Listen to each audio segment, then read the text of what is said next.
যে উম্মত আমি নবীর উপর বেশি বেশি দরুদ পড়বে রে, হাশরের ময়দানে ওই উম্মত আমি নবীর সবচেয়ে নিকটে থাকবে। আরো জোরে কর। নবীজির নিকটে আমরা থাকতে চাই কে চাই না? আরো জোরে কর। দুরূদ শরীফ পড়ার হুকুম কার? জোরে বলেন কার? মহব্বতের সহিত দুরূদ শরীফ পড়তে চাই কে চাই না? আমার নবীর একজন আশিক ছিল যার নাম শেখ সাদী। কেমন আশিক ছিল রে? নবীর দুরূদের পাগল কেন হইবা? কারণ আমার নবীর দুরূদের পাগল হইলে রে আমার নবী হাশরের ময়দানে উম্মতে মুহাম্মাদিরে সওয়ায়ত করে জান্নাত দান করে দিবে। আল্লাহু আকবার। আর জোরে কোন ইয়া রাসূলুল্লাহ। আরে যিনি হলেন আল্লাহ তাআলার, যিনি হলেন আল্লাহ তাআলার সৃষ্টি কুলের মূল, মিলাদ শরীফ পড়ে আশিকে রাসূল বলা, মিলাদ শরীফ পড়ে যারা আশিকে রাসূল পড়ে, মিলাদ শরীফ পড়ে আশিকে রাসূল। উচ্চ আওয়াজে জবান খুলে দিয়ে বলেন আল্লাহু আকবার। আল্লামা শেখ সাদী রহমাতুল্লাহ আলাইহি আমার নবীর উপর কবিতা লিখতো, দুরূদ শরীফ লিখতো। আমার নবীর কেমন আশিক ছিলেন শেখ সাদী রহমাতুল্লাহ আলাইহি, যিনি লিখেছেন বালাগাল উলা বিকামালিহি কাশাফাত দুজা বিজামালিহি হাসনাতু জামিউ খিসালিহি। সুবহানাল্লাহ। আরো জোরে কর। ওই শেখ সাদী রহমাতুল্লাহ আলাইহি আমার নবীর উপর কবিতা লিখতে লিখতে 3 লাইন লিখছে রে।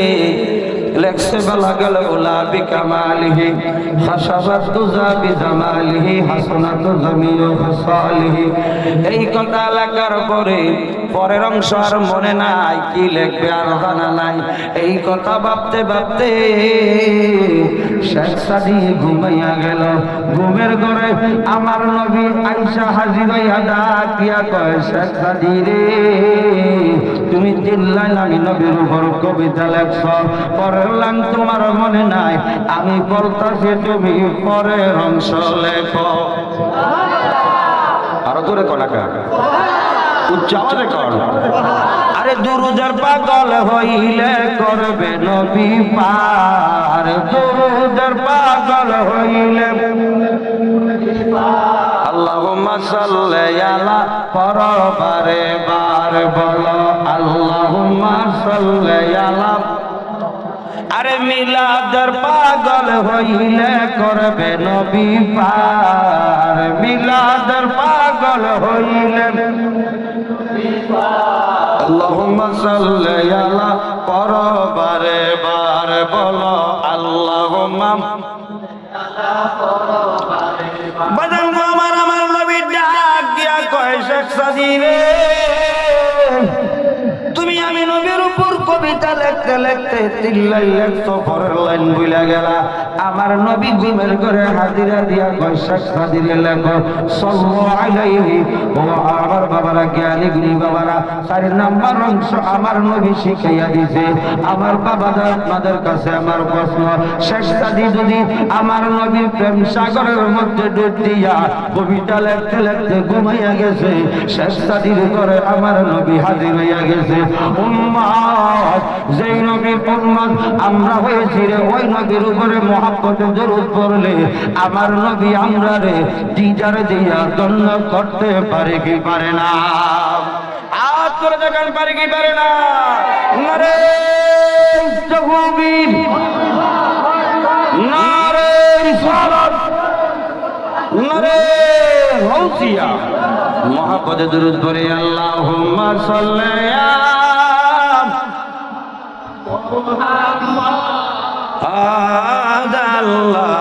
আল্লাহুম্মা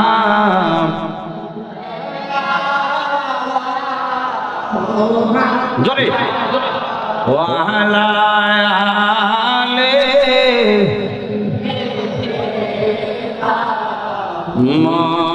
মুহাম্মাদ ওয়া আলা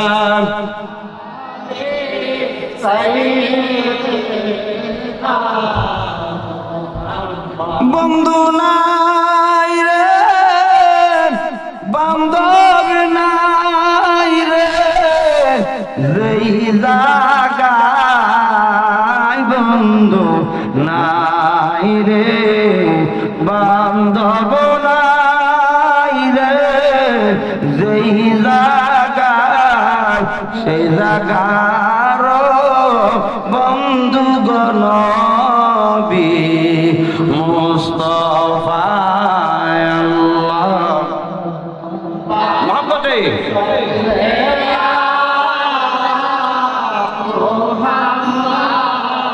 ওয়ালা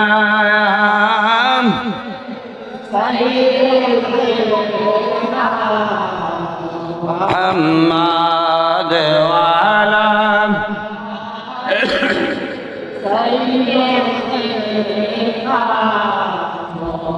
জোরে বলুন মারহাবা, আর জোরে বলুন মারহাবা। আমার নবীর কেমন দুরূদের শান শুনে নাও। আমার আল্লাহ ডাক দিয়া কয় বন্ধু, একদিন আমি আল্লাহ ডাক বন্ধ হইয়া যাইব, আমি আল্লাহর জিকির বন্ধ হইয়া যাইব। সুবহানাল্লাহ। আর জোরে কও আল্লাহর জিকির বন্ধ হইয়া যাইব, এটা কেমন ধরনের কথা? প্রশ্ন আসতে পারে কি পারে না? জোরে কও আল্লাহর জিকির বন্ধ হইব, নেকিন মুস্তাফা নবীর জিকির কোনদিনও বন্ধ হইবে? জোরে বলেন হইবে? আমদান একদল বাদাইনা মোল্লা আছে, যারা নবীর দুরূদের প্রশংসা শুনলে গায়ের মধ্যে আলাদা শুরু হইয়া যায়। কথা কয় না জোরে কও পৃথিবীর কোন জায়গার মধ্যে ফতুয়া নাই, যত ফতুয়া আছে আমার নবীর ক্ষেত্রে। কথা কয় না জোরে কও হুজুর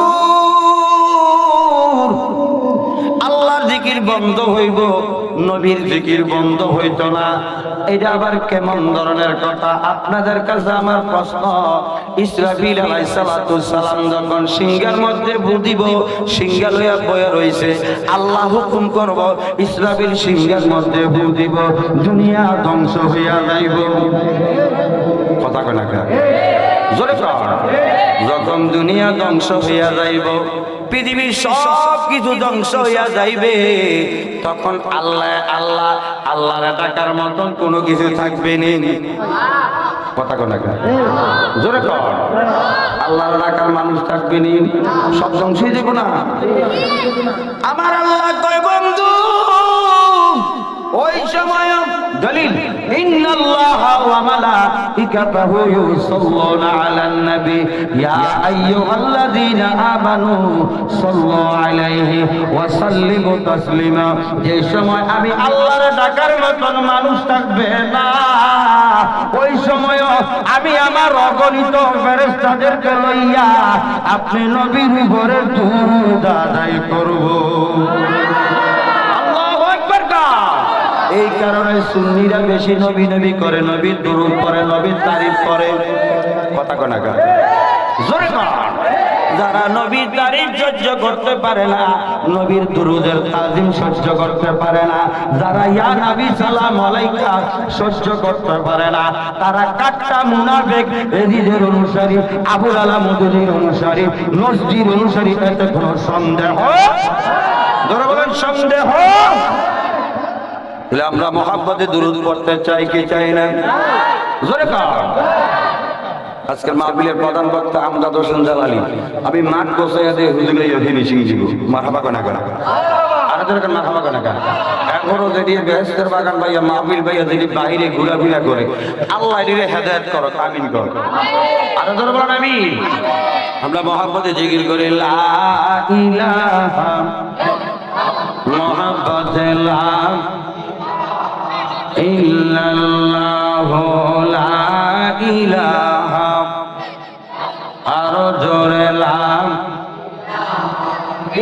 বলেন আমরা সবাই গুনাহগার, আল্লাহ ডাকি আপনাই বারে বারে, বলেন আমরা গুনাহগার। বার ডাকি আপনায় আমরার গুনাহ মাফি করে দাও আমরার গুনাহ আমার জিন্দা নবী উসিলা লা ইলাহা আরো জোরে লা ইলাহা ভালো লাগলা বলেন বহু দূরে মদিনা আমরা কেমনে যারা জবান নাই তার কাছে আমার দাবি নাই, যারা জবান আছে তার কাছে দাবি আছে। জবান নাই কার হাত তোলেন তো। তাহলে সবার জবান আছে, কথা কয় না আসেনি আরো ধরে জবান খুলে মহব্বতে মহব্বতে জিকির করবে। এই জবান একদিন থাকবে কিন্তু কথা বলতেন পারতেন না, এমন সময় আসবে। কথা কয় না জবান থাকতে জবানের কাজে লাগান। এই জবান দিয়া কত মিশা গেছেন, এই জবান দিয়া কত হেসারে মিশা বানাইছেন, কত গিবত গাইছেন, হারাম গাইছেন। কথা কয় না ঠিক নেই। আল্লাহর জিকির করলে জবানের গুনাহগুলো মাফ করবে কে? জোরে বলেন কে? আমার সাথে উচ্চ আওয়াজে বলো বহু দূরে নাই আমরা কেমনে দয়াল আল্লাহ দয়া কর দয়া নসিব কর মদিনা লা ইলাহা লা আল্লাহ লা ইলাহা ইল্লাল্লাহু মুহাম্মাদুর রাসূলুল্লাহ সাল্লাল্লাহু আলাইহি ওয়াসাল্লাম।